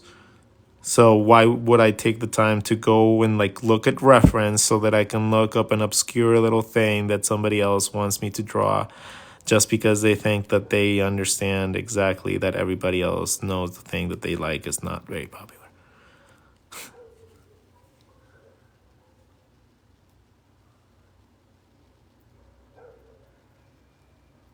Hearing you be so proud of something you created makes me, yeah, I hope so. I hope that it helps you like understand that like it's really cool, man. Like you have no idea the levels where you will actually get to if you push yourself enough. I'm not doing fan art. Stop asking for fan art. Not happening. All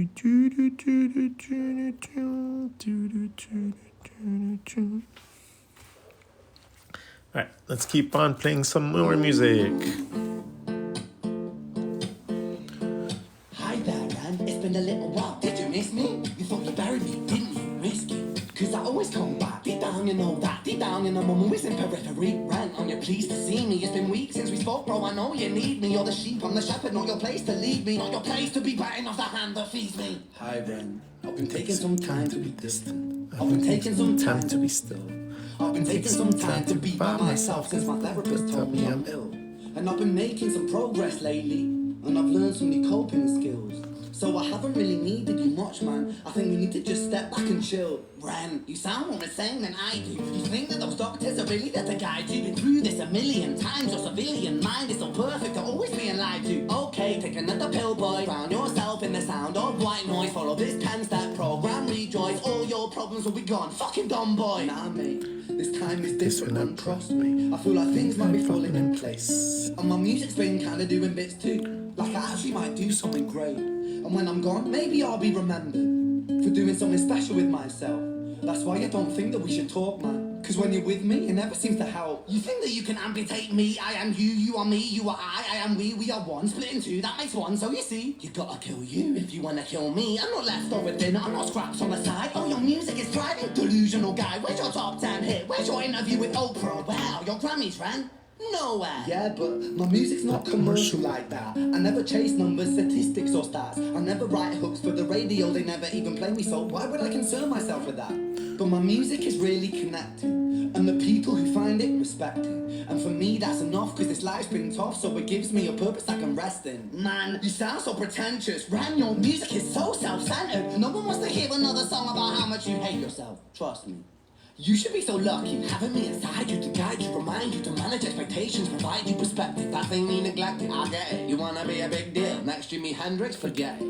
Man, it's not like that. Man, it's just like that. I'm inside you, you twat. No, it's not, man, you're wrong. When I write, I belong. Let me break the fourth wall by acknowledging this song. Ren sits down, has a stroke of genius. He wants to write a song that was not done previous. A battle with his subconscious. Eminem did it. Played on guitar. Plan B did it. Man, you're not original, you criminal rip-off artist. The pinnacle of your success is stealing other people's material. Ren, mate, we've heard it all before. Seashells on the seashore. Fuck you. I don't need you, I don't need to hear this. Cause I'm fine by myself, I'm a genius. And I will be great, and I will make waves, and I'll shake up the whole world beneath it. That's right, speak your truth, your fucking god complex leaks out of you. It's refreshing to actually hear you say it instead of downplay it.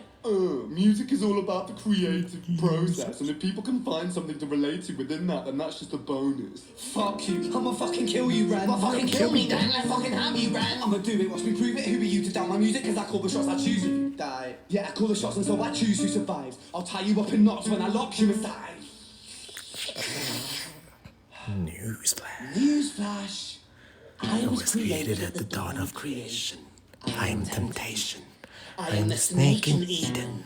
I am the reason for treason. Beheading all kings, I am sin, with no rhyme or reason. Son of the morning, Lucifer, Antichrist, father of lies. Mephistopheles, truth in the blender, deceitful pretender, the banished avenger, the righteous surrender when standing in front of my solar eclipse. My name is stitched to your lips, so you see, I don't bow to the will of a mortal. Feeble and normal, you wanna kill me, I'm eternal immortal. I live in every decision that catalyzes chaos, that causes division. I live inside death, the beginning of end. I am you, mommy, I am you, friend.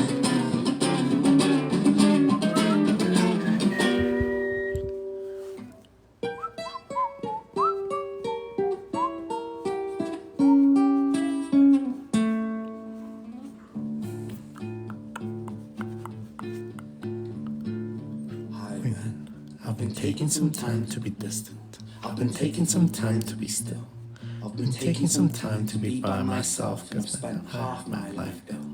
But just as sure as the tide starts turning, just as sure as the night has dawned, just as sure as the rain falls soon runs dry when you stand in an eye of a storm. I was made to be tested and twisted. I was made to be broken and beat. I was made by his hand, it's all part of his plan that I stand on my own 2 feet. And you know me, my will is eternal. And you know me, you've met me before. Face to face with a beast, I will rise from the east and I'll settle on the ocean floor. And I go by many names also. Some people know me as hope. Some people know me as the voice that you hear when you loosen the noose on the rope. And you know how I know that I'll prosper? Cause I stand here beside you today. I have stood in the flames that cremated my brain, and I didn't once flinch or shake. So carry the man I become when I sing from the top of my lungs. That I won't retire, I'll stand in your fire, inspired and made to be strong. Let's see, that hand looks a little weird. If I'm going from this place.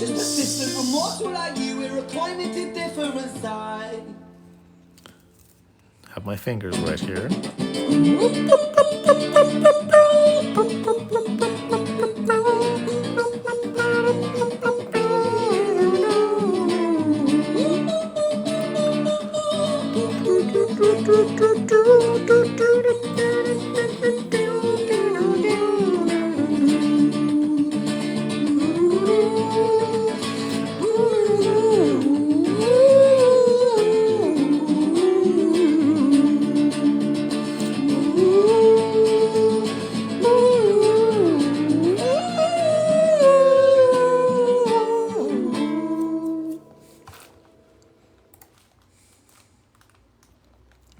I like that song.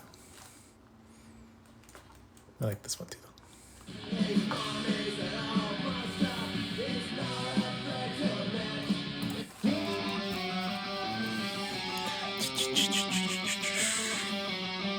Daddy doesn't know that Fiona and me do it in my band every Sunday.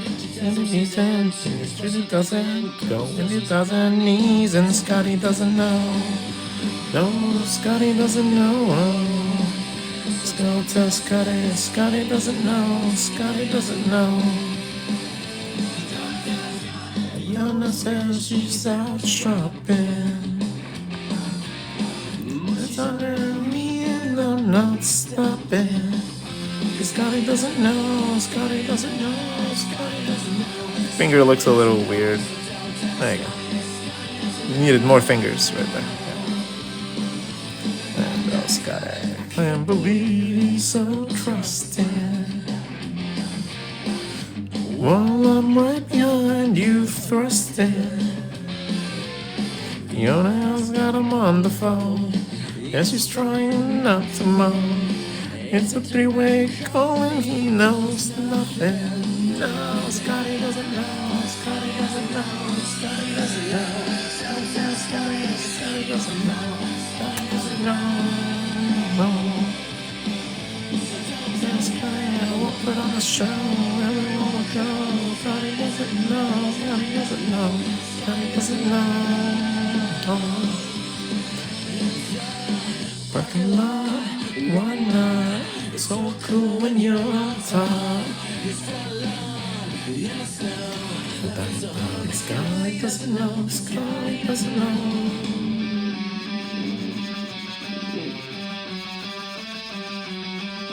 I did it on his birthday. Scotty doesn't know, Scotty doesn't know, Scotty doesn't know, Scotty doesn't know. Don't tell Scotty, Scotty doesn't know. Scotty won't know, he doesn't know, Scotty's gotta know. Scotty knows, Scotty gonna tell him myself.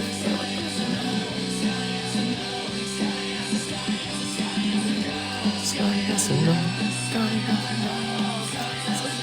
Scotty doesn't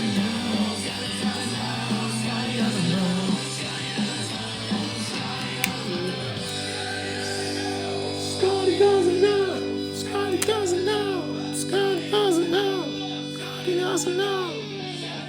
Let's see, what color do you think that dries up as? Maybe a little bit dark. Let's add a little bit, a tiny hint, just a minuscule baby hint of color, just to add a little highlight shadow, like a minuscule. Boom. That much adds a little bit of depth, making it look like that little part of the glasses is hitting the actual body.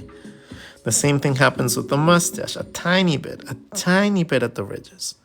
A baby amount, like almost non-existent amount. In little tiny sections, can give you so much depth. So much depth, minuscule details.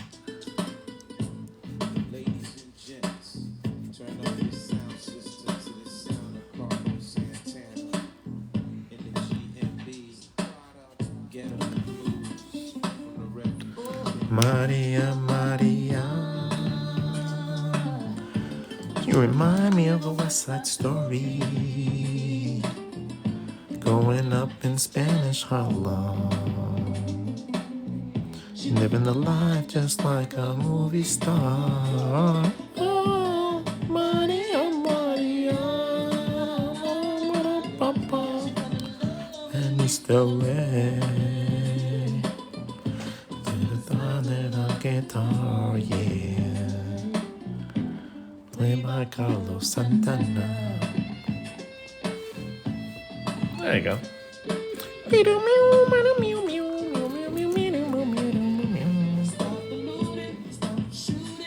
Pickpocket on the corner, and the rich is getting richer.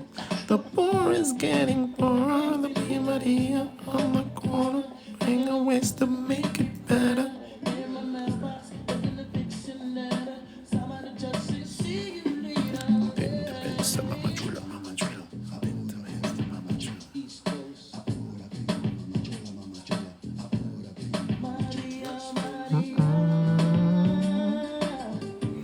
Outside, volume inside. Outside, volume inside. always towards the inside of the body. And that's how you get volume, and you figure out where your arms go. Okay? Outside edge, inside volume. Outside edge, inside volume. Same thing for the legs. But the legs are a little bit different. But you always go with the outside edge, for the most part, into inside volume. And that's going to be very similar across the board.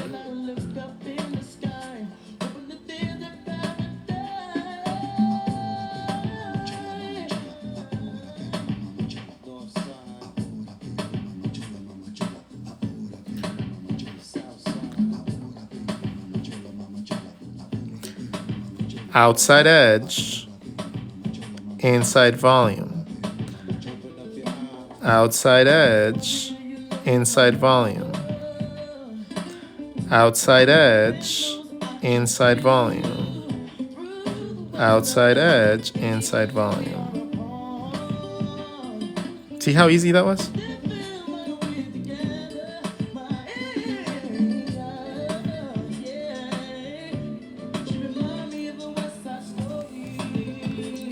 How to draw a hand? Yeah. Hands are simple, easy peasy, lemon squeezy. Okay? Draw this. Then draw this. All right, let me know when you're up to there by pressing the like button. There you go. Like the button? Cool. You have this. Now you're going to draw two circles. One circle here, one circle there. One long, one short. On the long side, you draw a circle at the division. That's your pinky, that's your thumb. Index, pinky. And you use those as a guide to be able to draw the rest of your hand. How do you use this, and why do you add this other section? Well, this is your wrist. So that's how it connects. So you can think about it like that. Two little same size boxes that connect. You have one finger for your index, one finger for your pinky, and at the connection point, you draw a circle so you can draw your thumb. The bottom of the circles is the bottom of your hand. The top of the circles is the top of your hand. It's super, super simple. Let's explain it again. Two equal size boxes, okay, with a bend in the middle. Draw a circle for your index finger, a circle on the other side for your pinky, and at the connecting point, you're going to draw another circle for your thumb.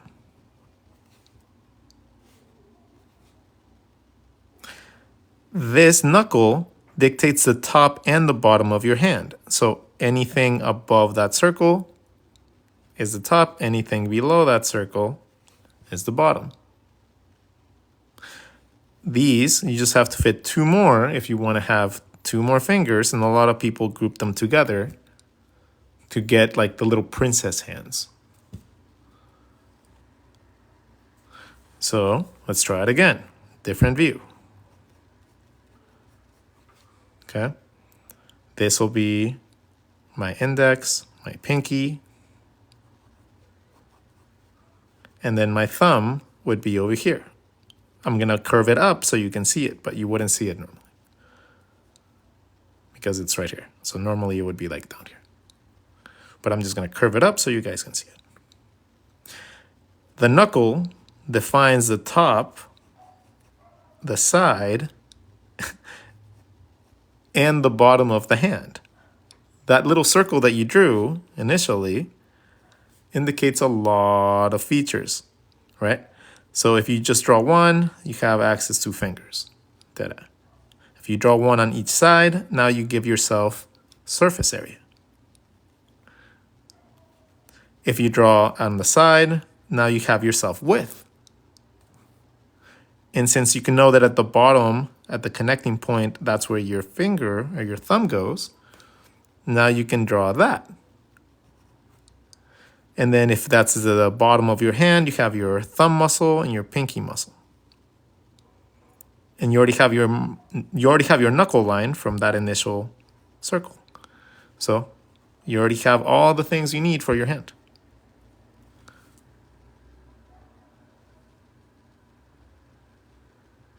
What if the fingers overlap each other? Cool, let's try that.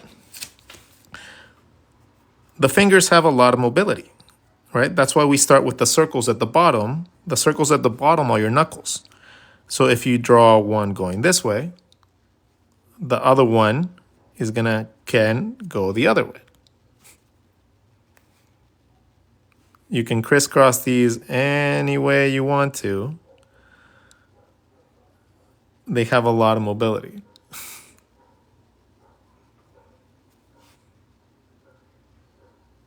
So that is essentially it. Like your fingers have so much mobility. It like ranges. Like it's ridiculous how much mobility your fingers normally have. And not just this way, they can move sideways too, like left to right.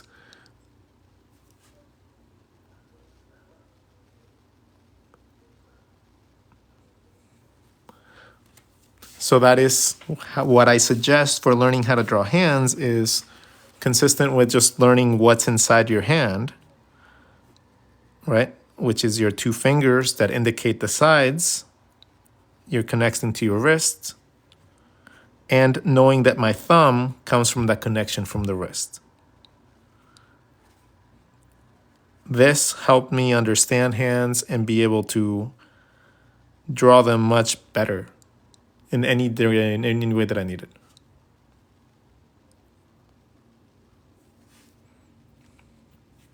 So that's something you guys can take and improve with.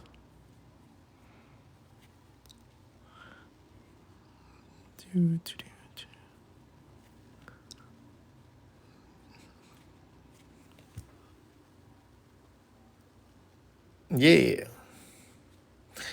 I think we're getting close to the end of our sketchbook, though. Our sketchbook session's coming to an end.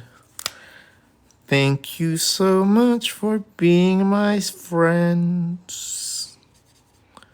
Sketching buddies. Friends around the world. Sharing imagination. And drawing theories with the world. Thank you all so much for being here with me.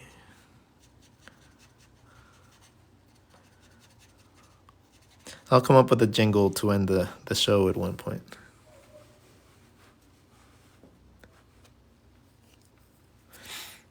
Yeah, I'm not very good with music, so I can kind of like ad lib something, but I want something that feels cool, you know? Like I want a little theme song that fits me a little bit more. The one they have right now is really cute, and I like it as my intro to my YouTube channel, but I don't like it as my intro to like the streams. It's a little too soft. And not that I'm like hardcore or anything.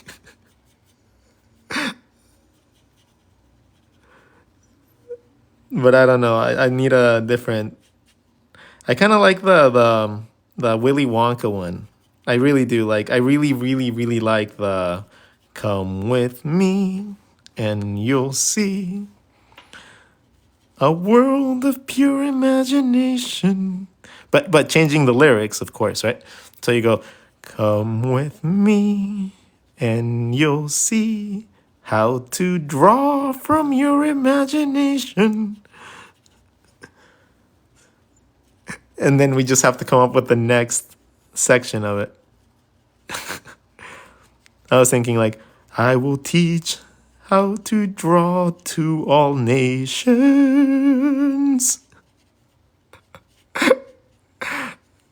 That's kind of cute.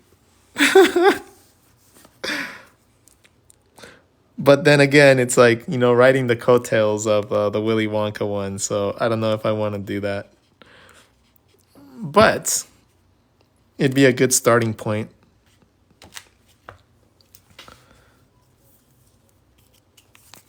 You know what? Today was a good sketch day. Today we did a lot of cool sketching. Today we did a lot of cool realizations of things. I studied a little bit. I got to explain a little bit. And we got to do a really dope initial page for our sketchbook. I really, really enjoy the half and half. What do you guys think? Do you guys like the half and half style? Does that look good? So if you guys like it, let me know in the comments, okay? Let me know if you guys enjoyed having like the two elements together. One where we can actually play with color and style and like different things. And then where we normally do our day-to-day sketches, we can do that more of a like just studies and application. Studies and then trying to do something pretty with it. And I think that's going to be the theme for this whole book. We're going to study something for like 30 minutes, and then we're going to spend the rest of the time working on something pretty, applying those principles, and therefore be able to create better classes, better guidelines, better visualization examples so that you guys can improve and get better and just overall kick some butt more. Okay? Sounds good? Thank you so much for being my buddies today. You guys are awesome.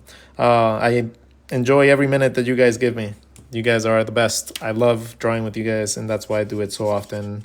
And that's why I'm here all the time. So if you guys ever have questions, don't hesitate to ask. If you guys want to support, my books are in my description. You guys can support through Patreon. Those are support tiers only on Patreon.